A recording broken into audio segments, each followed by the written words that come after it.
I'm Siew Yian. I was formerly working for Singtel as a global account manager. I have since left my job to channel my energy into doing humanitarian work full-time. We find sustainable projects and we give dignity to the recipients and the beneficiaries. So I started out with just wanting to be away from work for 1 year, and it has been 3.5 years. Okay, so let's talk about connecting people. Like, you're a really big fan of it. Why so, and how do you discover its value?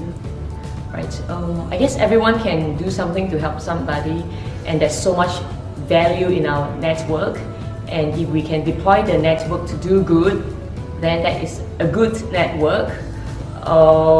So the Good Exchange, which is a platform that we have, promotes the exchange of all good things to help people as matching a beneficiary to a donor, and that's how people can deploy their network to do something good to help somebody. So we often hear of the term user empathy, and this is also very relevant in your line of work. So can you share with us why is this so important?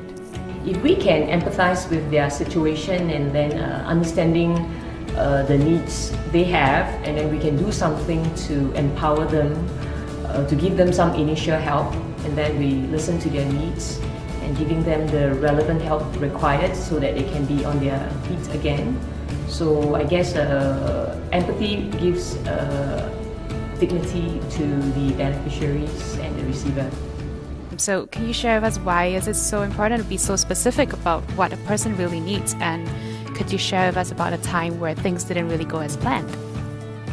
I think quite often people do good work. I mean, the intention is initially to do good, but however, if we implement it in the wrong way, it can actually do more harm than good. So an example is maybe some people would like to do some corporate social responsibility, and then when they go to an organization, they actually give what they want to give instead of asking what the beneficiary needs. Example is a company who wants to join us on the trip to Cambodia, and then they thought like it would be nice to give a rice cooker to the village woman without thinking that there's no electricity in the village, and the people in Cambodia don't really use an electric rice cooker to cook rice, or they might suggest that, oh, come, let's go and clean their house or paint their house.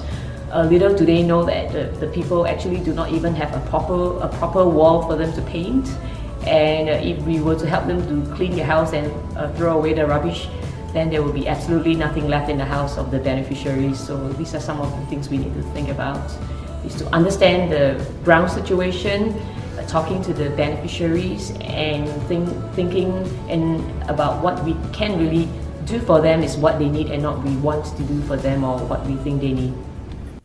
Let's talk about mobilizing people. So how do you get people moving, to activate them and to motivate them to be a part of your projects?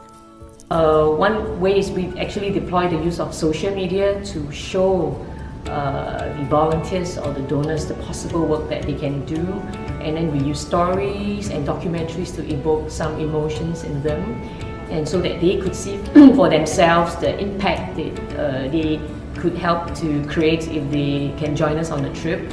So I guess showing our work and what really happens on the ground, it's whatever is real, it's easier to engage the people in terms of emotions, and we actually find good projects that has a high impact and to show the value of the work that we do.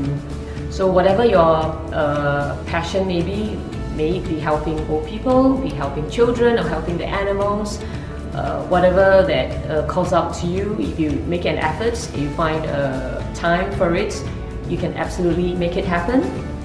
Everyone can do something to help somebody or an organization.